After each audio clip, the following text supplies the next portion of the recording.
Le Caclésia. La plus grande des arnaques. Par Jean Leduc. Juillet 2025. Mise en page par Jean Leduc et Alexandre Cousinier.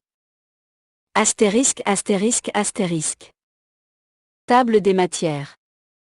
Les grandes arnaques de l'histoire. Le Caclésia, la plus grande des arnaques.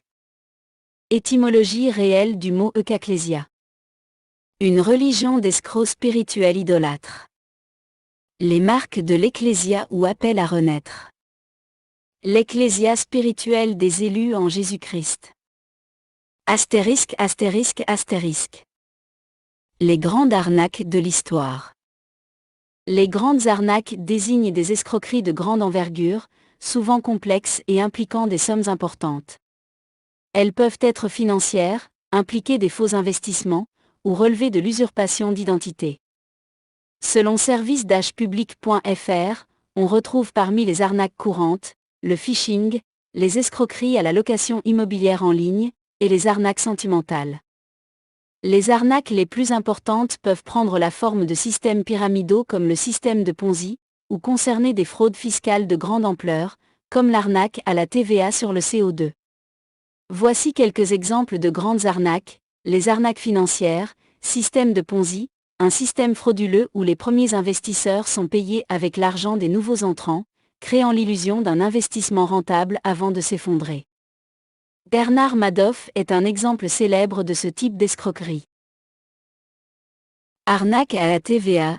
Certaines entreprises ont frauduleusement réclamé des remboursements de TVA sur des transactions fictives ou illégales, comme l'arnaque à la taxe carbone. Fausses plateformes d'investissement. Des plateformes frauduleuses proposent des investissements dans des crypto-monnaies ou d'autres placements atypiques avec des promesses de gains élevés. Les arnaques à l'identité, usurpation d'identité. Des individus se font passer pour autres afin d'obtenir des informations personnelles, des biens, ou de l'argent. Hameçonnage, phishing et des tentatives frauduleuses de récupération d'informations personnelles par email ou SMS, souvent en se faisant passer pour des organismes de confiance. Selon les clés de la banque, le phishing est une des cybermenaces les plus courantes. Les arnaques immobilières, escroqueries à la location. Des individus louent des logements qu'ils ne possèdent pas ou encaissent des dépôts de garantie sans donner accès au logement. Service-public.fr mentionne les arnaques à la location immobilière en ligne comme un type d'escroquerie courant.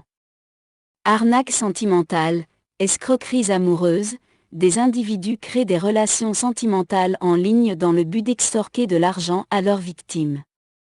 Arnaque en ligne, rançongiciel, ransomware, des logiciels malveillants qui bloquent l'accès aux données d'un ordinateur ou d'un réseau et demandent une rançon pour les débloquer. Vente de faux produits, vente de produits contrefaits, ou de produits qui ne correspondent pas à la description. Il est important d'être vigilant et de prendre des précautions pour éviter de tomber dans ces pièges. Il est conseillé de vérifier l'authenticité des sites web, de se méfier des offres trop alléchantes, et de ne jamais fournir d'informations personnelles à des inconnus. En cas de doute, il est recommandé de contacter les autorités compétentes ou de consulter des organismes spécialisés dans la lutte contre la cybercriminalité, comme cybermalveillance.gouv.fr. L'art de l'escroquerie, l'histoire de 5 célèbres arnaqueurs. L'histoire de 5 célèbres arnaqueurs. Les escrocs existent depuis des siècles, s'attaquant à des personnes sans méfiance et exploitant leur désir de richesse et de sécurité. Qu'il s'agisse de systèmes pyramidaux élaborés ou de vols d'identité audacieux, l'histoire est remplie de récits d'escrocs rusés. Si les méthodes et les moyens utilisés étaient différents avant l'ère d'Internet, la nature fondamentale de l'escroquerie reste inchangée: tromper les autres pour en tirer un profit personnel. Voici 5 des imposteurs les plus célèbres de l'époque prénumérique. Charles Ponzi, le père du système pyramidal. Charles Ponzi, un immigrant italien arrivé aux États-Unis en 1903 avec seulement $2,50 en poche, est surtout connu comme le créateur du système de Ponzi. Ponzi a découvert les différences entre les taux de change des timbres postaux internationaux, qui valent chacun 500. Voyant là une occasion de gagner de l'argent, il a commencé à acheter des timbres bon marché dans des pays où la valeur de la monnaie baissait et les a échangés contre de l'argent aux États-Unis. Plus tard, il a recruté des personnes en Europe pour lui envoyer des timbres qu'il a revendus aux États-Unis avec profit. Ponzi a étendu son système en promettant aux gens ordinaires d'énormes retours sur investissement, attirant des milliers de personnes qui lui confiaient leur argent. Cependant, au lieu d'investir l'argent comme il l'avait promis, il utilisait les fonds des nouveaux investisseurs pour payer les rendements aux investisseurs précédents. Ce modèle pyramidal insoutenable, connu et utilisé par la suite par de nombreux autres, a fini par s'effondrer. Victor Lustig, l'homme qui a vendu 2 fois la Tour Eiffel, en 1925, Victor Lustig apprend par un journal que l'entretien de la Tour Eiffel est devenu coûteux. Se faisant passer pour un fonctionnaire, Lustig convainc des ferrailleurs que la Tour Eiffel est vouée à la démolition. Il obtient un devis d'un ferrailleur en France, vend les droits de récupération du métal, encaisse une somme importante et disparaît aussitôt. Le ferrailleur avait tellement honte de s'être fait avoir qu'il n'est pas allé voir la police. Après l'escroquerie, Lustig s'installe à Vienne, mais il revient à Paris un mois plus tard pour essayer de vendre la Tour Eiffel à différents ferrailleurs. Bien qu'il ait échoué cette deuxième fois, il a pu échapper à l'arrestation, ce qui lui a valu le surnom de l'homme qui a vendu la Tour Eiffel. Gregor MacGregor, un agent immobilier prospère dans un pays fictif, Gregor MacGregor, soldat et aventurier écossais, est surtout connu pour avoir orchestré l'une des escroqueries les plus audacieuses de l'histoire, la vente de propriétés dans un pays qui n'existait pas. Au début du XIXe siècle, MacGregor a prétendu être le « cacique », chef, d'un pays fictif d'Amérique centrale appelé Poyet. Il décrivait Poyet comme un paradis tropical regorgeant de ressources naturelles et d'opportunités de colonisation et d'investissement. Il a publié des brochures élaborées, des cartes fabriquées de toutes pièces, des témoignages et des descriptions des richesses supposées du pays. Ces efforts de marketing ont été couronnés de succès et ont séduit des centaines d'investisseurs et de colons enthousiastes, attirés par la promesse de richesses et d'opportunités à Poyet. Nombreux sont ceux qui vendent leurs biens et investissent les économies de toute une vie dans l'aventure, croyant entamer un nouveau chapitre prospère de leur vie. Cependant, Poyet n'existait pas et la terre était une jungle inhospitalière. De nombreux investisseurs perdent leur fortune et MacGregor échappe au châtiment en s'enfuyant en France. Ferdinand Waldo de Marat, le maître de l'usurpation d'identité, Ferdinand Waldo de Marat, également connu sous le nom de Grand Imposteur, était un maître de la tromperie dont les exploits feraient pâlir d'envie n'importe quel escroc contemporain.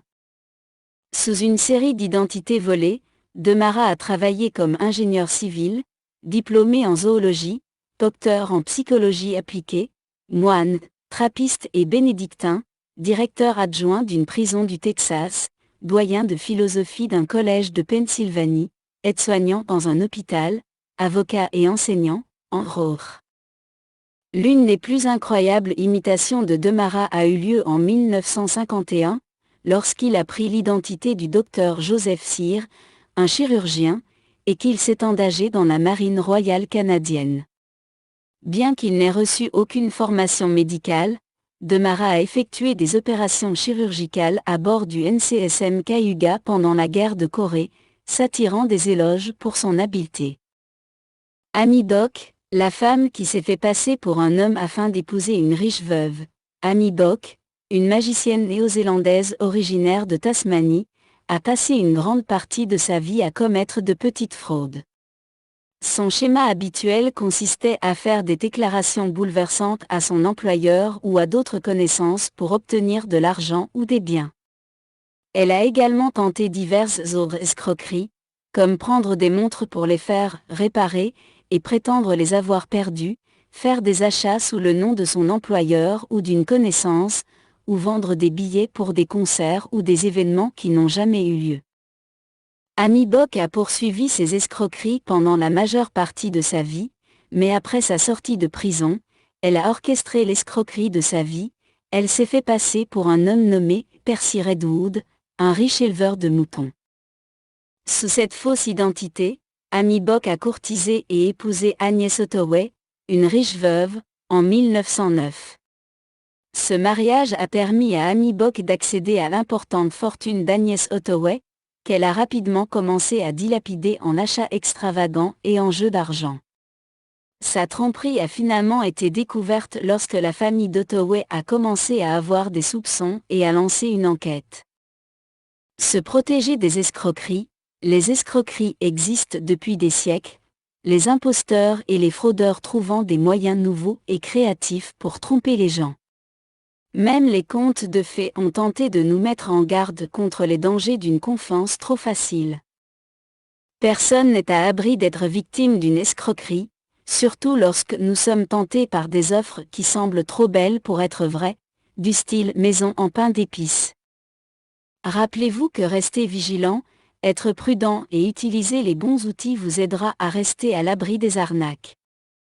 4 grandes arnaques qui ont marqué l'histoire. Franck Abagnale, Charles Ponzi, Bernard Madoff et Gregor McGregor. Histoire et exploration. Contrefaçon, vol d'identité ou fraude fiscale, les escrocs font souvent preuve d'une créativité machiavélique pour commettre leurs crimes. En amont de la diffusion de la série Confessions d'un arnaqueur sur ICI Explora, nous vous invitons à découvrir quelques-unes des plus fascinantes arnaques de l'histoire moderne, de l'invention d'un pays jusqu'à la vente frauduleuse du Taj Mahal. Gregor McGregor et le mirage d'un pays prospère. Les escrocs savent utiliser le mensonge comme une arme efficace pour obtenir de l'argent et du pouvoir, mais peu de ces personnes peuvent prétendre avoir créé un mensonge aussi gros que celui du soldat et aventurier écossais Gregor McGregor. L'escroquerie de Poyet, orchestrée au début du XIXe siècle par cet homme, est l'une des plus audacieuses de l'histoire. Sur un territoire qui lui a été accordé en 1820, à cheval entre le Honduras et le Nicaragua, McGregor a inventé un nouveau pays d'Amérique centrale appelé Poyet, duquel il se proclame cacique, gouverneur. Il présente l'endroit comme une terre fertile, riche en ressources, dotée d'une communauté et d'infrastructures établies. Pour donner de la crédibilité à ses affirmations, il produit de fausses cartes géographiques, une fausse monnaie et même des documents gouvernementaux. Le soldat est ainsi parvenu à convaincre des membres de l'élite européenne d'investir dans Poyet, et un bon nombre de colons ont par la suite voyagé pour s'y installer. À leur arrivée sur ce territoire, plutôt que de découvrir l'utopie promise par McGregor, ces personnes ont dû faire face à une jungle inhabitable, ce qui a entraîné de graves difficultés financières pour la plupart des familles déplacées ainsi que la mort de 150 colons.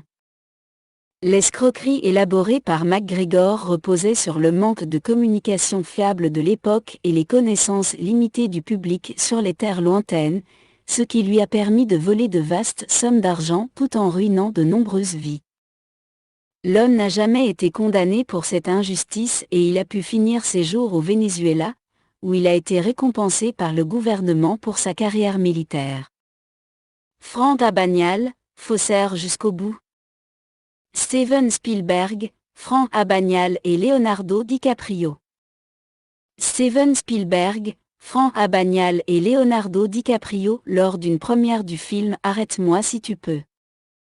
L'histoire de Francis William Abagnale est devenue l'un des récits d'escroquerie les plus connus à la suite de son adaptation au grand écran en 2002 par le réalisateur Steven Spielberg, dans le film Arrête-moi si tu peux, Catch Me If You Can. Le célèbre faussaire franco-américain aurait commencé sa carrière criminelle à seulement 16 ans, dans les années 1960, en voyageant à l'aide de chèques falsifiés. Il aurait ensuite poursuivi ses aventures en se créant différentes identités et en obtenant des postes pour des métiers pour lesquels il n'était aucunement qualifié, pédiatre et avocat, notamment. Entre ses récits d'évasion spectaculaires, de déguisement et de contrefaçon, Franck Abagnale est devenu un personnage légendaire de l'histoire de l'escroquerie, mais ses exploits sont aujourd'hui mis en doute par plusieurs spécialistes sceptiques. Sa plus grande arnaque serait-elle d'avoir fait gober des aventures fictives au public? Le système de Ponzi, de Charles Madoff. Charles Ponzi. Le système de Ponzi, parfois appelé pyramide de Ponzi, est une forme de fraude qui consiste à utiliser directement l'argent déposé dans un fonds d'investissement par des personnes ou des entreprises afin de produire de faux rendements. L'argent récolté par le fonds n'est jamais réellement investi, il est simplement lentement redistribué aux membres, en petites parties, pour simuler des paiements d'intérêts. Ce type de système qui dépend d'une croissance infinie s'effondre inexorablement sur lui-même lorsque les nouveaux investissements se raréfient et que la demande n'est plus tenable, après que l'individu à la tête de la fraude a bien surpris la poudre d'escampette avec une majeure partie de l'argent investi. En 1919, l'Italien Charles Ponzi monte une escroquerie à Boston basée sur ce principe. Il promet des profits de 100% en 90 jours sur tout investissement, un rendement qu'il respecte initialement afin d'attirer les foules. Il réussit ainsi à obtenir plus de 15 millions de dollars, provenant de 40 000 personnes, avant que son arnaque ne soit dévoilée au grand jour.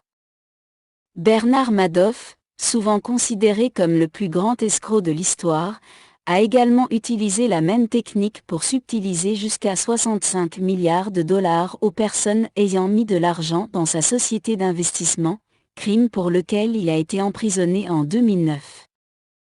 Aujourd'hui, plus de 100 ans après l'arnaque de Charles Ponzi, le système qui porte son nom est encore utilisé pour escroquer des milliers de personnes chaque année, et cette forme de fraude se serait même propagée dans l'univers de la crypto-monnaie. Natwar Lal, l'homme qui aurait vendu le Taj Mahal. En raison de sa carrière criminelle rocambolesque et entourée de mystères, Mithilesh Kumar Srivastava, mieux connu sous le nom de Natwar Lal, a acquis une réputation légendaire en Inde. Tout au long de sa vie, il aurait utilisé des dizaines de fausses identités afin de frauder les institutions financières et les familles riches de son pays. Si l'on peut croire le folklore qui l'entoure, le célèbre escroc aurait aussi eu la fâcheuse habitude de vendre des monuments nationaux de l'Inde à des touristes richissimes en se faisant passer pour un représentant du gouvernement. Il aurait notamment ainsi vendu le Taj Mahal, 3 fois plutôt qu'une. L'homme a été arrêté pour la première fois pour différents vols en 1937, ce qui ne l'a pas empêché de continuer à s'adonner à de nombreux larcins jusqu'à sa disparition, en 1996, après s'être enfui d'une prison à l'âge de 84 ans. Les spécialistes s'accordent pour dire qu'il est toutefois difficile de différencier le vrai du faux en ce qui concerne les aventures criminelles de Natwar Lal, en dehors de celles qui lui auront valu des peines de prison. Après tout, le fraudeur a fait une véritable carrière avec ses mensonges, et, comme pour Franck Abagnale, son passé pourrait très bien avoir été embelli. Le cas Ecclésia, la plus grande des arnaques. Le mot ecclésia est un terme qui a été grandement abusé à travers les siècles, surtout à partir du concile de Nicée en l'an 325. Sa signification a été déformée du grec car le latin est donné le sens strict de assemblée pour désigner une réunion de chrétiens qui livrent un culte d'adoration à leur Dieu dans un édifice ou un temple. Le problème commença officiellement avec Pline l'Ancien. Pline l'Ancien, en latin Caius Plinius Secundus, ou Pline le naturaliste, né en 23 après Jésus-Christ à Côme dans le nord de l'Italie et mort en 79 à Stabi, près de Naples, lors de l'éruption du Vésuve, est un écrivain et naturaliste romain du 1er siècle. Pline l'Ancien, chevalier romain, naquit sous le consulat d'Asinius Polion et de Caius Antistus vêtu en 23 de l'ère chrétienne, soit l'an de Rome 776. Pline l'Ancien était membre de la classe sociale des chevaliers romains, équité, par sa mère, fille du sénateur Caius Caecilius de Novum Comum 5. Venu dans sa jeunesse de Côme à Rome, il fut mis à l'école des rhéteurs, selon la coutume. Sous l'influence de Sénèque, il devint un étudiant passionné de philosophie et de rhétorique et commença à exercer la fonction d'avocat. Sous Néron, il vécut principalement à Rome. Il mentionna la carte d'Arménie et les abords de la mer Caspienne qui fut cédée à Rome par le personnel de Corbulo en 59. Il assista aussi à la construction de la Domus Aurea de Néron après le grand incendie de 64. Ami de Néron, il adorait les dieux romains. Comme beaucoup de gens cultivés du début de l'Empire romain, Pline était adepte du stoïcisme. Il était lié avec son plus noble représentant, Publius Claudius Thrasea Paetus, et subit aussi l'influence de Sénèque. Ce stoïcien qui s'adonnait à l'étude de la nature et dont la morale lui enseignait d'être agréable avec les autres, chercha sans cesse dans son œuvre littéraire à être bénéfique et à instruire ses contemporains. Praf. 16. Svi. 2. 6. I. Il fut aussi influencé par l'épicurisme, l'académisme et la renaissante école pythagoricienne, mais sa vision de la nature et des dieux resta essentiellement stoïcienne. Selon lui, c'est la faiblesse de l'humanité qui enferme la déité sous des formes humaines entachées de fautes et de vices. 2. 148.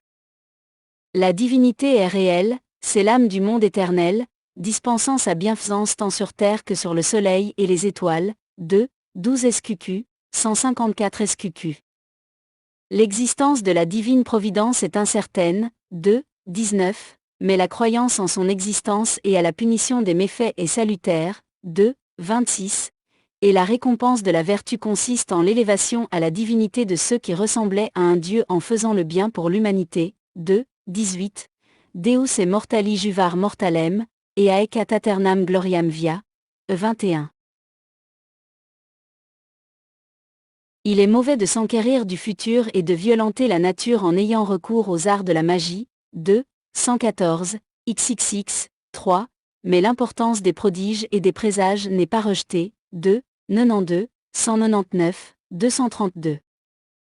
La vision que Pline avait de la vie était sombre, il voyait la race humaine plongée dans la ruine et la misère. 2. 24, 7, 130. Contre le luxe et la corruption morale, il se livre à des déclamations si fréquentes, comme celle de Sénèque, qu'elles peuvent lasser le lecteur. Pline avait la connaissance de plusieurs auteurs grecs mais très peu la langue. Il transposa des termes grecs en latin sans les traduire. De là vient le mot ecclésia à lequel il donna le sens de assemblée sans vérifier sa source étymologique. Malheureusement Pline alla à l'encontre de la grammaire latine, car selon Cicéron, 106 avenue Jésus-Christ, assemblée en latin et concilium et aussi conventio oni selon les contextes, et contrairement à Pline, Cicéron connaissait très bien le grec. Avec la fierté nationale en romain, il combina l'admiration des vertus qui menèrent la République à sa grandeur. 16, 14, Xvi, 3, 37, 201. Il n'éluda pas les faits historiques défavorables à Rome, Cive, 139. Et, bien qu'il honorât les membres éminents des maisons romaines distinguées, il était libre de la partialité indue de Tite-Live pour l'aristocratie. Les classes agricoles et les anciens héros de la classe équestre, Cincinnatus, Curus Dentatus, Serranus et Caton l'Ancien, étaient pour lui les piliers de l'État et il se lamentait amèrement du déclin de l'agriculture en Italie. 18, 21 et 35, Latifondia Perdider Italiam, 22. De même, pour l'histoire des débuts de Rome, il préféra suivre les auteurs pré-augustéens, cependant il vit le pouvoir impérial comme indispensable au gouvernement de l'Empire et il salua le salutaire avènement de Vespasien, 33, 51. Orateur remarquable, Cicéron est l'auteur de nombreux textes considérés comme des modèles de la langue latine classique et dont une grande partie nous est parvenue. Il consacre sa période d'inactivité politique à la rédaction d'ouvrages sur la rhétorique et à l'adaptation en latin des théories philosophiques grecques. Cicéron, dont le nom romain, Tria Nomina, est Marcus Tullius Cicero, né le 3 janvier 106 avenue Jésus-Christ à Arpinum en Italie et mort assassiné le 7 décembre 43 avenue Jésus-Christ à Formi, est un avocat, homme d'État, philosophe et écrivain romain. Il intervient dans les crises de la fin de la République romaine et finit victime et proscription en -43. Il est évident qu'il existe une distinction de compréhension à propos de la grammaire latine en Pline et Cicéron. Les deux ne peuvent avoir raison, un est dans l'erreur et clairement c'est Pline qui l'est car Cicéron était un érudit dans le latin.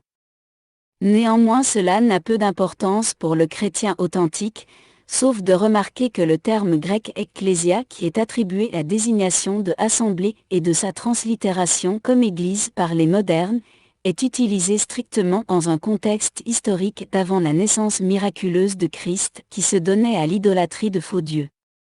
Il se trouve un exemple criant de cette notion dans le Nouveau Testament en les passages de Actes 19, 24 à 41, et ici le mot grec pour assemblée, v.25, et sudatroiseau de même pour rassemblement, v.40, ou sustrophe. Tandis que le terme composé de ecclésia dans son ensemble est utilisé au v.32 pour désigner une sommation, appel, à évacuer ou partir, et au v.39 pour une sommation, appel, à des gens légaux. De même au v.41 il est utilisé pour désigner un appel à congédier l'assemblée. En gros il est clair que le mot Ecclésia est utilisé dans un contexte d'opposition à l'enseignement de l'apôtre Paul et de Christ contre l'idolâtrie de faux dieux. Dans tous les cas mentionnés, Ecclésia ne perd jamais son sens primaire de appel. Or tous les théologiens et pasteurs qui vous disent que le mot Ecclésia signifie strictement une assemblée de chrétiens, qu'ils nomment une église, sont des fourbes, des menteurs, des hypocrites, des déformateurs de la vérité, des manipulateurs, et des marchands d'illusions, car l'Église n'existe tout simplement pas. Le terme incongru ne veut dire absolument rien sauf pour indiquer un faux christianisme, une contrefaçon qui a séduit le monde entier depuis presque 2000 ans. C'est la plus grande des arnaques jamais perpétrées sur l'entièreté de la race humaine, un vrai coup de maître machiavélique et satanique. Ainsi nous ne sommes pas surpris de voir que les pires corruptions se trouvent dans le christianisme en tant que système religieux organisé avec ses maîtres à penser, les pasteurs imposteurs et manipulateurs professionnels, et ses doctrines d'une fausse orthodoxie enrobée de duplicité. Ne jamais oublier que le vrai christianisme n'est pas une religion ou une église, mais une relation individuelle personnelle avec Christ qui habite le cœur de ses élus seuls. Étymologie réelle du mot ecclésia. Comme nous savons, le terme grec ecclésia fut traduit astucieusement par assemblée et translittéré de façon ahurissante à église, pour justifier l'existence d'un christianisme contrefait sous forme d'une religion en différentes formations ou dénominations.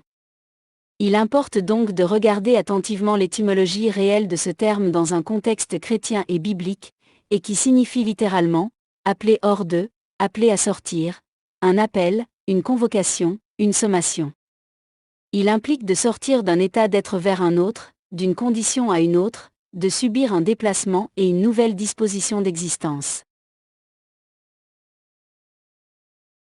Il désigne l'appel irrésistible de la grâce du salut envers les élus seuls, l'appel du bon berger envers ses brebis, l'appel de Lazare de revenir à la vie, l'appel à la séparation, ou plus précisément, l'appel à renaître, désignant les appelés ou convoqués à renaître, c'est-à-dire ceux qui ont été disposés avant la fondation du monde à recevoir l'appel irrésistible de la grâce pour être régénérés d'en haut selon le bon plaisir de la volonté souveraine de Dieu, notre esprit des vivants, qui habite en ses élus depuis son retour ou deuxième avènement le jour de la Pentecôte à sa réflexion vivifiante afin de nous instruire dans sa vérité et nous donner la vie éternelle.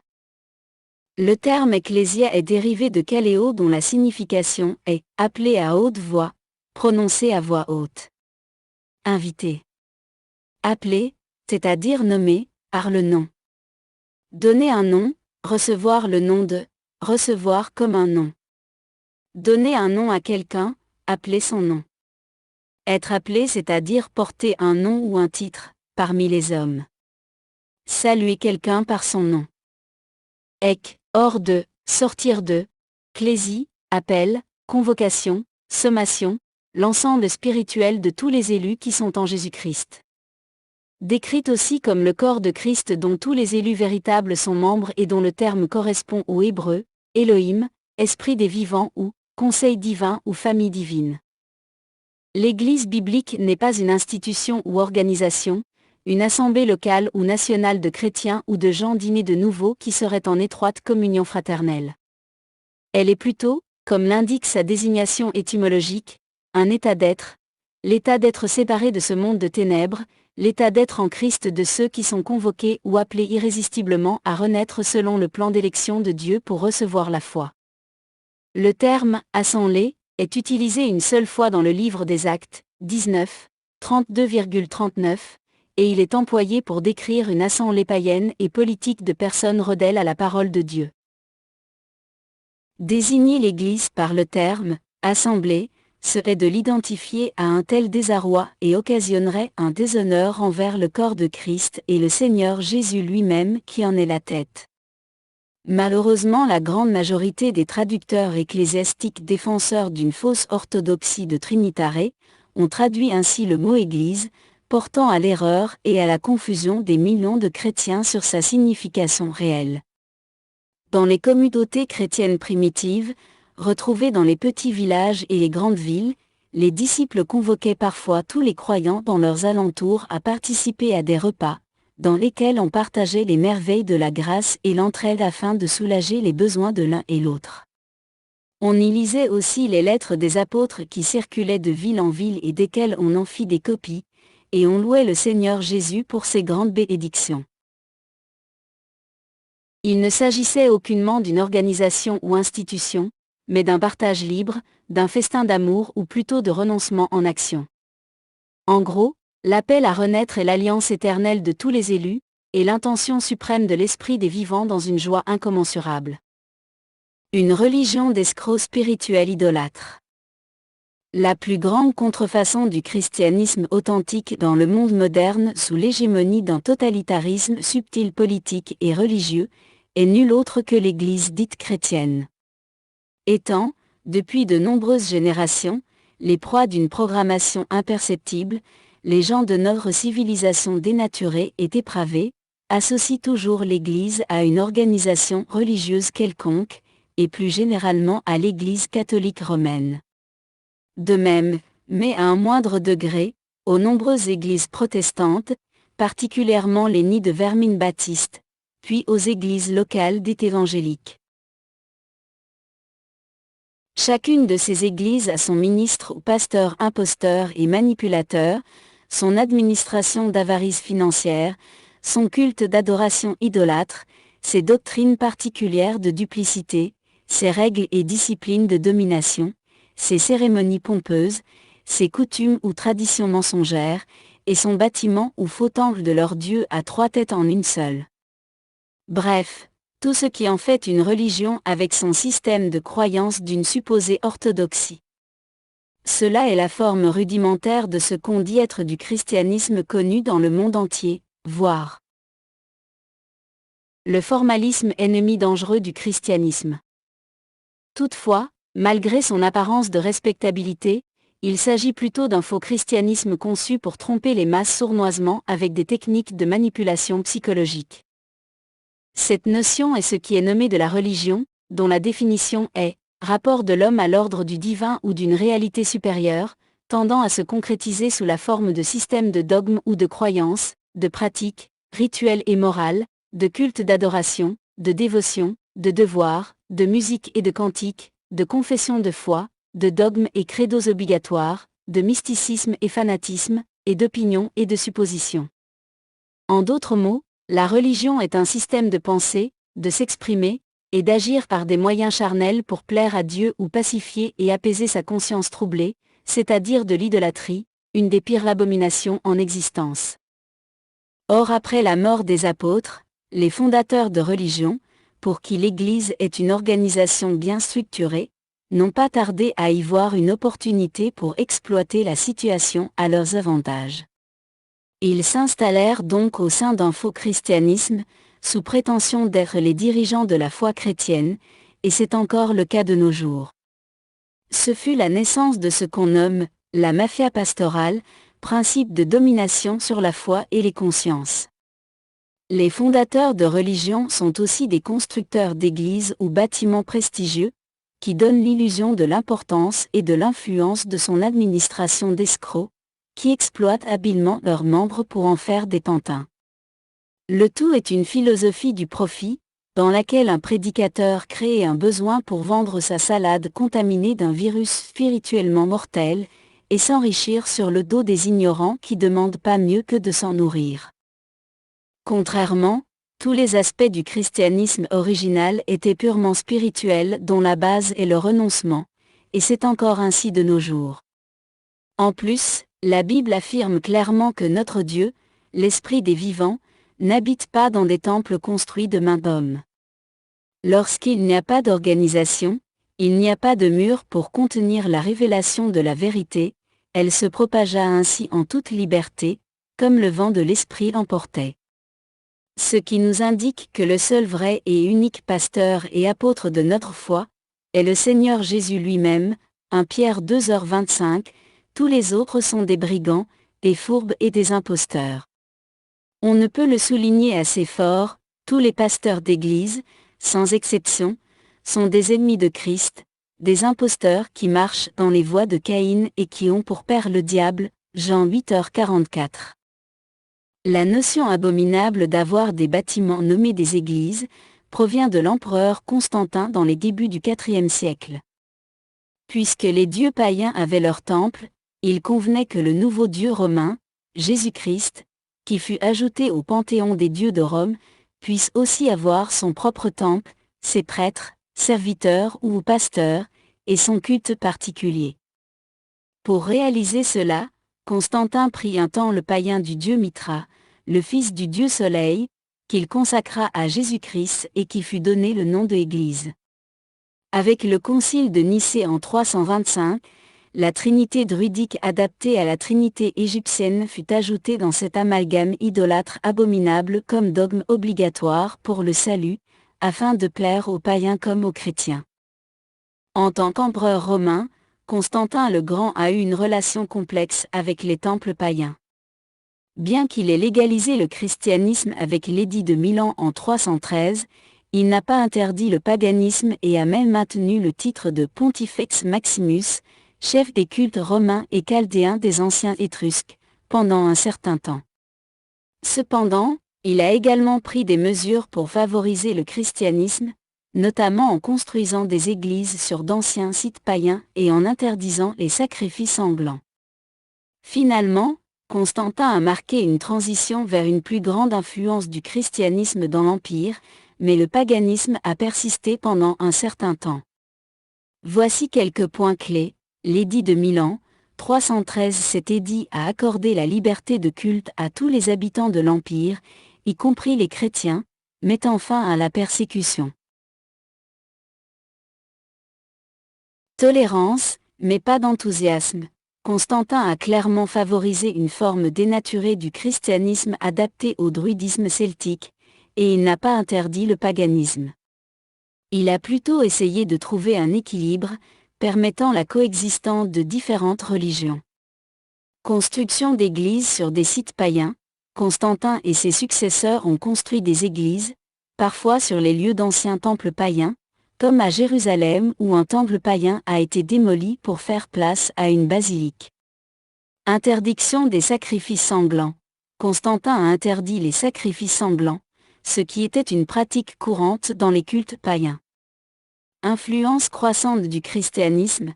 Sous le règne de Constantin, le christianisme dénaturé a gagné en influence et en importance, et il est devenu de plus en plus la religion dominante dans l'Empire, même si le paganisme a continué d'exister pendant un certain temps. Césaropapisme. Constantin a exercé une influence significative sur les affaires religieuses, une pratique connue sous le nom de césaropapisme. Nouvelle capitale, nouvelle politique, la fondation de Constantinople, aujourd'hui Istanbul, comme nouvelle capitale a également marqué un changement dans l'orientation religieuse de l'Empire, avec moins de place pour les cultes païens. En résumé, la politique de Constantin envers les temples païens était un mélange de tolérance et de favoritisme envers le christianisme, marquant une période de transition dans l'histoire religieuse de l'Empire romain.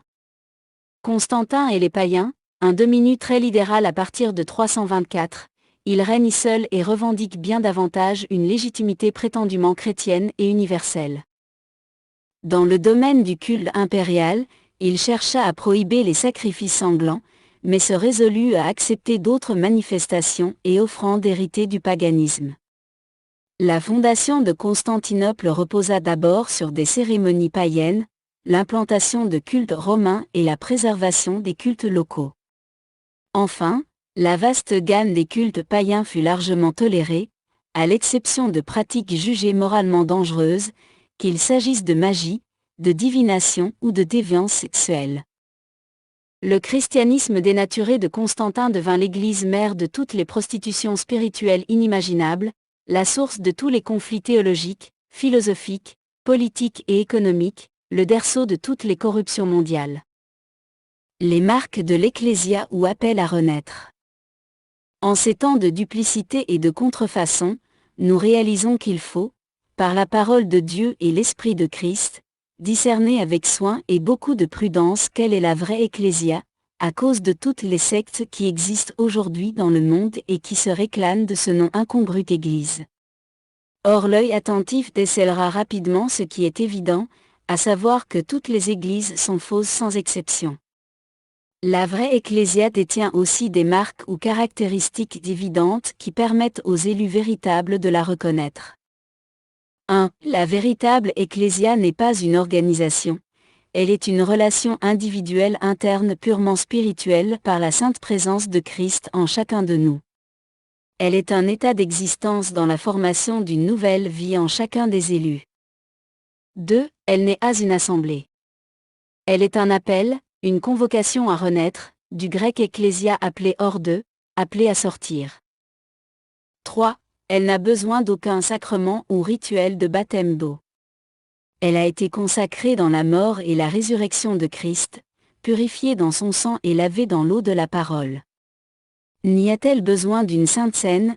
Elle se nourrit du pain de vie de la parole de Dieu. 4. Elle n'a aucun besoin de ministre ou pasteur. Christ seul est son pasteur, le berger des brebis de son troupeau. 5. Elle n'a aucun besoin d'un bâtiment, elle est libre comme le vent de l'esprit. Elle est libre de la condamnation et culpabilité du péché, et cette liberté est sa marque officielle. 6. Elle n'a aucun besoin de banc pour s'asseoir, car elle est en constant mouvement pour la gloire de Christ dans tous les aspects de sa vie. Elle se repose sur la révélation de Christ en nous, l'anticipation de la gloire et l'assurance de son salut. 7. Elle n'a aucun besoin de réunion de prière, car la prière est son respire normal de tous les jours. Elle est constamment reconnaissante à Christ pour sa grâce et ses nombreuses bénédictions. 8. Elle n'a besoin d'aucun docteur ou instructeur pour nous enseigner. L'Esprit de vérité est celui qui nous enseigne toutes choses. 9. Elle n'a aucun besoin d'un ministère de louange. Sa vie est une louange constante à la gloire de Christ son roi. 10. Elle n'a aucun besoin d'onction de puissance. Christ en nous est sa puissance pour l'éternité. 11. Elle n'a aucun besoin de la loi. Christ est l'accomplissement de la loi pour tous les élus. 12. Elle n'a aucun besoin d'un royaume de 1000 ans sur la terre. Son royaume est céleste et éternel, il est la sainte présence de Christ qui règne en son cœur. Aucun des élus, morts ou vivants, ne devancera l'autre. Nous pénétrerons tous ensemble dans la terre promise de la royauté sublime, nous réjouissant tous au festin de noces de l'agneau qui a été immolé pour nous. La description d'une telle joie et d'une telle existence est impossible à comprendre, elle surpasse toute imagination. Nous existerons de gloire en gloire dans le moment même de l'essence divine, car le temps n'existera plus. Fini les conflits, fini les problèmes, fini la maladie, fini la mort, nous serons parfaits éternellement et transformés entièrement à l'image de Christ qui est l'alpha et l'oméga, le commencement et la fin de toutes choses. Plus aucun besoin du soleil dans cette nouvelle conscience d'existence, car Christ sera notre lumière, et nous serons exaltés dans les sphères de l'immensité infinie d'un nouveau monde à tout jamais, demeurant constamment conscients l'un de l'autre et de tous les élus en même temps, vivant entièrement et parfaitement l'un dans l'autre et en chacun d'eux comme un seul corps, une seule conscience et un seul esprit glorieux et éternel. Tel est l'héritage des saints élus et encore plus. Nous ne pouvons en mesurer ni la hauteur, ni la profondeur, ni la largeur, une telle existence divine est insondable. Nous écrivons ces choses pour l'édification des élus, afin de vous encourager à persister dans le bon combat de la foi et de l'amour de la vérité. Ne lâchez d'aprise, le grand jour est à la porte. Nous sommes à une fraction de seconde de minuit avant que la lumière divine de la gloire éternelle surgisse de nos cœurs au moment de l'émergence, pour nous unir tous dans le corps glorieux d'une nouvelle existence sans fin. L'ecclésia spirituelle des élus en Jésus-Christ. Selon la Bible, Jésus-Christ fonda son appel à renaître sur le message de la grâce, évangile, proclamant qu'il est le Christ, loin, le Messie, l'élu, et le Fils, le Dieu vivant dans un corps de chair, Matthieu 16, 16-17, notre esprit des vivants et souverain prince-roi. Quand le Seigneur eut été glorifié lors de son exaltation ou ascension et qu'il revenut comme promis le jour de la Pentecôte, le Saint-Esprit de sa brillante présence remplit de sa puissance tous les réceptifs prédestinés à la foi et réunis à Jérusalem, pour qu'ils annoncent le message de la grâce de par le monde, ce qui est déjà un fait accompli, Romains 10h18. Dorénavant nous le partageons comme le pain de vie sous la direction de Christ en nous, l'anticipation de la gloire. Le Nouveau Testament nous apprend que le premier appel à renaître fut établi ou prononcé à Jérusalem, point de départ de tous ceux qui s'en allèrent proclamer le message de la grâce. Il constituait les appelés à renaître de Jérusalem, et tous, excepté les apôtres, se dispersèrent dans les contrées de la Judée et de la Samarie, Actes 8h1. Nous savons par le Nouveau Testament que des appelés à renaître dans différentes localités furent également fondés dans la foi véritable en Judée, en Samarie, à Rome et dans la région piémontaise de l'Itala, contrée italique de l'ancienne nation romaine connue de nos jours sous le nom de l'Italie. La tradition ajoute que des appelés à renaître furent fondés très tôt à Marseille et à Lyon vers l'an 35 de notre ère, puis en Espagne, en Grande-Bretagne, en Écosse et en Irlande. Le message de la grâce atteignit ensuite la Chypre et Antioche. Quand les chrétiens nazaréens de Jérusalem apprirent que les habitants d'Antioche, les Grecs, avaient reçu le message de la grâce, ils leur envoyèrent Barnabas, qui alla chercher Paul à Tarse. Paul et Barnabas passèrent toute une année à Antioche, enseignant le message de la grâce, du salut par la foi seule dans le Christ Jésus. Là, pour la première fois, ceux qui, selon l'élection, étaient réceptifs au message de la grâce furent appelés chrétiens, ou plus précisément, chrétiens, car ils étaient des disciples de Christ et non de Cré, le menteur et l'imposteur, du grec Crès, un Crétois, un habitant de l'île de Crète, terme qui signifie littéralement un menteur et un imposteur, Tite 1h12. Dans tous ces appelés à renaître, l'apôtre Paul établissait des ministères intérimaires d'anciens et des diacres ou serviteurs. La fonction de ces derniers ne constituait cependant pas l'essence même de l'appel à renaître. Leur rôle était d'enseigner, de gouverner, et de veiller à ce que tout se déroule en bon ordre dans les communautés. Quoi qu'en dise le pape, le principe unificateur des communautés des réceptifs n'est pas la structure du groupe, mais le message de la grâce, et quoi qu'en disent les évangéliques, il ne s'agit pas de l'évangile du libre choix qui élève la dignité humaine en glorifiant ses efforts, mais du message de la grâce de la souveraineté de Dieu qui abaisse l'homme dans la poussière de l'humilité et de la reconsidération. Le terme grec ecclésia est, comme nous le savons, un mot composé qui signifie littéralement « ceux qui ont été appelés hors d'eux » et qui désigne proprement ceux qui sont appelés à renaître, selon le décret d'élection, c'est-à-dire l'appel irrésistible de la grâce envers les élus seuls, les réceptifs, et non envers tous les hommes. Dans le Nouveau Testament, il s'applique, depuis le retour officiel de Jésus le jour de la Pentecôte, à tous les élus de l'ère présente, à tous ceux dont Christ affirme « J'établirai mon appel à renaître » Matthieu 16h18, ou selon une traduction littérale du même passage, « Et moi, je te dis aussi à toi qui es Pierre, que sur le rocher de cette révélation j'établirai mon appel à renaître, et les portes de la dissimulation ne résisteront point contre elle. Sous l'inspiration du Saint-Esprit ou Sainte Présence de Christ, c'est-à-dire de la réflexion vivifiante de l'Esprit des vivants, l'apôtre Paul définit appel à renaître comme étant le corps de Christ, c'est-à-dire l'ensemble spirituel des élus à Éphèses 1, 22-23. Le plus souvent, ce terme est utilisé dans un contexte moderne par les réprouvés pour désigner une assemblée pseudo-chrétienne locale, mais cela n'est pas en accord avec les Saintes Écritures où il est utilisé pour désigner un état d'être spirituel, et non une organisation locale, nationale ou universelle, qui répond aux caprices des hommes qui déforment la vérité avec des conjectures sophistiquées. L'Église ou appel à renaître a toujours été le sacerdoce spirituel de tous les réceptifs, les élus, 1 Pierre 2, 4-10.